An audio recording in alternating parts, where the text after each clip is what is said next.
mẹ tin chuối clan cha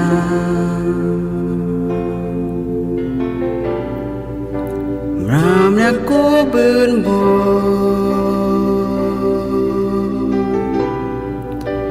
cô bé cô cắt ti họ để mẹ bao vơ đừng vui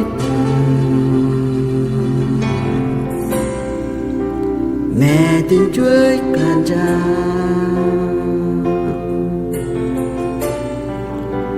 ram ra cô bên bờ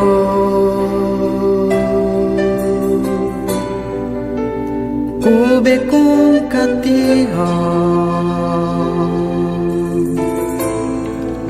để mẹ bao vơ đừng vui cha bằng mím cùng mà nè hồ thì tem cùng lệ can chưa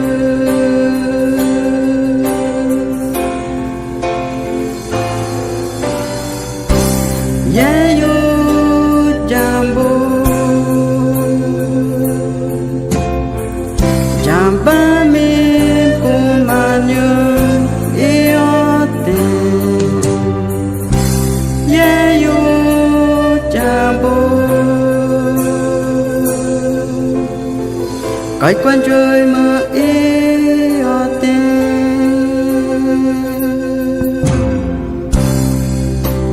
mẹ tin chuối clan cha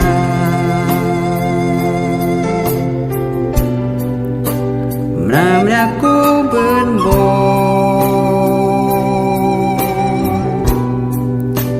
cô bé cô cắt ti họ để mẹ bao vơ đừng vui bờ